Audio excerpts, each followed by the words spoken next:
Hi നമസ്കാരം കൂട്ടുകാരെ, താളന്തവയുടെ പുതിയൊരു എപ്പിസോഡിലേക്ക് ഏവർക്കും സ്വാഗതം.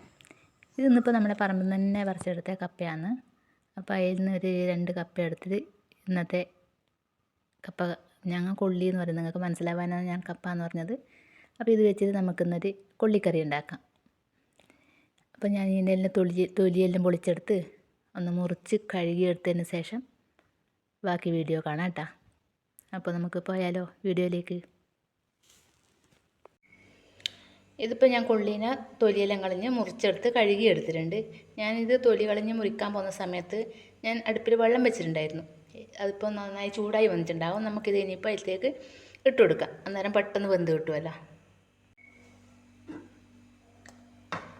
ചൂടായി വരുന്നത്ര അപ്പോൾ നമുക്കിത് ഇതിലേക്കൊന്ന് ഇട്ട് കൊടുക്കാം. ഇത് മൺചട്ടി ആയതുകൊണ്ട് ചൂടായി വരാൻ കുറച്ച് സമയം പിടിക്കും. അതുകൊണ്ടാണ് ഞാൻ നേരത്തെ തീമാവശ്യത്തിൽ പോയത്. എന്നിട്ട് തന്നെ ഇത് വലിയ ചൂടായിട്ടില്ല അല്ലേ. അപ്പോൾ ഇതൊന്നിൽ വെന്ത് വരട്ടെ. ഈ കാലത്തിന് ചൂടാവാൻ നല്ല സമയം എടുക്കും. ഇതൊന്ന് വെന്ത് വരട്ട്.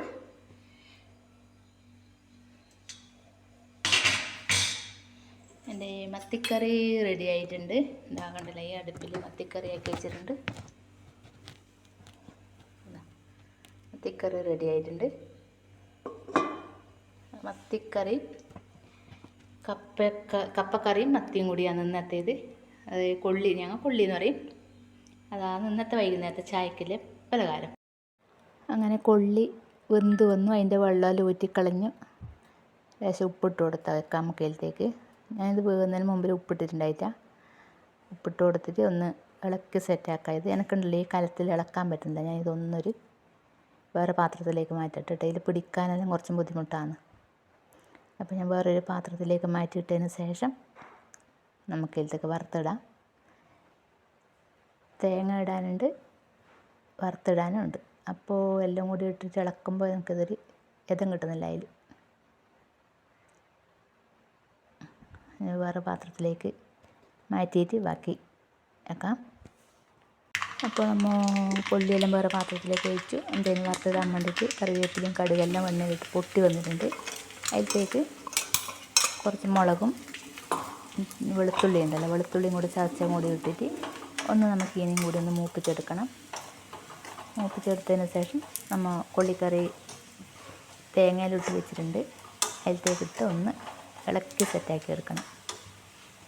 ഇത് നല്ല ആദ്യം അതിൻ്റെ ആ ഒരു പച്ചച്ചവ മാറും വരെ ഒന്നിനെ ഇളക്കി കൊടുത്തുകൊണ്ടിരിക്കണം, അല്ലെങ്കിൽ പെട്ടെന്ന് കരിഞ്ഞു പോകും. ഇത് മുളകല്ലേ. അപ്പോൾ തീ കുറച്ച് വെച്ചിട്ട് ഇളക്കി കൊടുത്തുകൊണ്ടിരിക്കണം.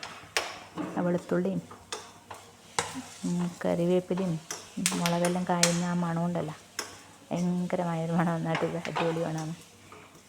മൂത്ത് വരുന്നുണ്ട്. ഇത്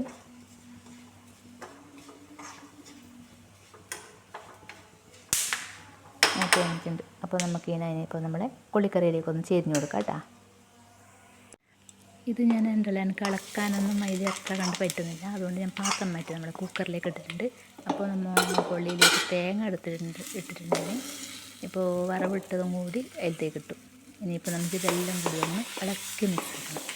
തേങ്ങ ഇട്ടപ്പാട് ഇളക്കി എടുക്കായിരുന്നു, പക്ഷേ ഞാൻ വെച്ചിട്ട് ഒന്നിച്ചാകുമ്പോൾ ഒന്നിച്ച് പണി കഴിയുമല്ലോ വെച്ചിട്ട് തേങ്ങ ഇട്ടിട്ട് ഇളക്കിയിട്ടാണ് ഇതിപ്പോൾ ഇനിയിപ്പോൾ ഇതിനെ ഒന്ന് ഇളക്കി സെറ്റാക്കാനാണ് പണി. ഇത് കുറച്ച് കട്ടി കൂടുതലായതുകൊണ്ട് ഇളക്കിയെടുക്കാൻ നല്ല പണിയാണ്. അപ്പോൾ രണ്ടും കൂടി ഒന്നിച്ചിട്ട് ഇളക്കുമ്പോൾ ഒപ്പരം പോകുമല്ലോ വിചാരിച്ചു. നന്നായി ഇളക്കിയെടുക്കട്ട്. നല്ല പൊടി നിറഞ്ഞ കൊള്ളിയാണ്, കണ്ടില്ലേ.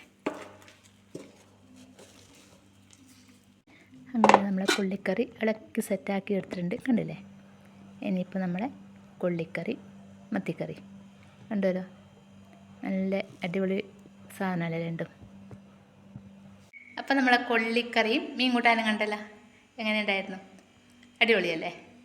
അപ്പോൾ ഞങ്ങൾ കാസർഗോഡൻ രീതിയിലത്തെ കൊള്ളിക്കറിയും മീൻ കറിയാണത്. അപ്പോൾ എല്ലാവരും ഒന്നിങ്ങനെ ഉണ്ടാക്കി കഴിച്ചോളും. നല്ല അടിപൊളി ടേസ്റ്റാണ് കേട്ടോ. അപ്പോൾ അടുത്തൊരു വീഡിയോയിൽ കാണുമ്പോൾ എല്ലാവർക്കും ബൈ ബൈ.